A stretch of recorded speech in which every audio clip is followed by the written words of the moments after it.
Hello everybody, I'm going to show you today how to make one of these. I'm calling it a survival sling. It's essentially just a regular rifle sling with a weave of paracord wrapped around it that not only makes it a little bit more comfortable by adding some padding and making it a little wider, but it also is a quick release weave that if you just untie this knot and unravel it from here, you can just pull on it and this whole thing will unravel. This is made out of 50 feet of paracord, so you'll have 50 feet of paracord at your disposal, and you don't even have to take off your sling off the rifle. This can also be used to make bracelets and anklets and dog leashes and whatever the heck you want to. Same idea, very simple. This is a sinnet knot, basically around a core of tubular webbing. You don't have to have a core. You can also just do a sinnet, and it creates a weave that, same thing, you can be quick released. Similar to the survival bracelets I've seen online, but the weaves I've seen online, you actually have to untie each knot, and it's real slow and a pain in the butt. So I was excited to kind of figure this out, because this is exactly what I've been looking for. I've now made one of these for each of my rifles. Adds a little bit of weight in the weight of the paracord, but to me it's worth it to just always know that I have 50 feet of cord if I need it, especially on my hunting rifles. So if I am out in the middle of nowhere and need a cord for some reason, this will work for that. So I'll show you how to do this. I have an existing sling here that was for my Bushmaster.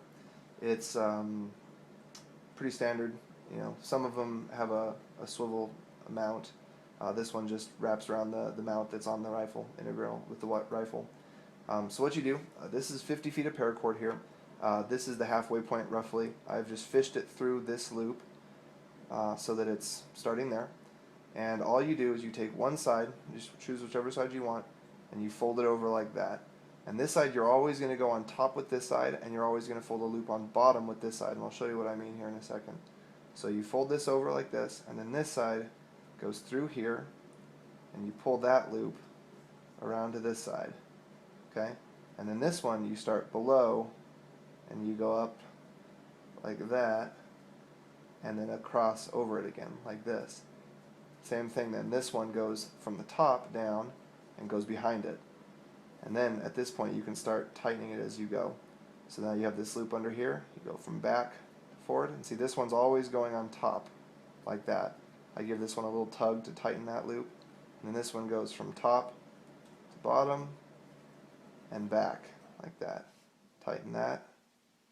And you just keep going like this. This reminds me a lot of, I don't know if any of you store your extension cords with a daisy chain. It's the same kind of concept, just used a little differently. And so you just keep going like this, and so you can do it pretty quickly once you get the hang of it.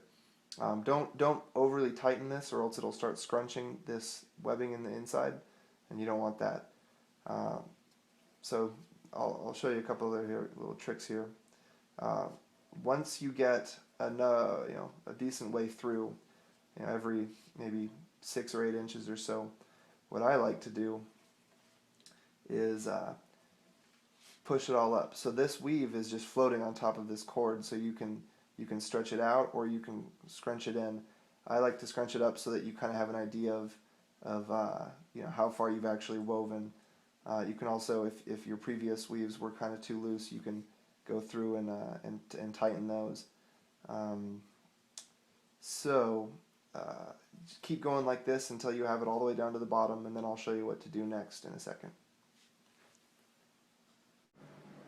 Okay, so here we go. I'm just about done. I started up here and I've worked my way all the way down, pushing it up as I go just so that it's nice and tight up here.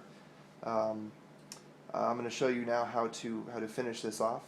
I'm just going to do a couple more weaves here.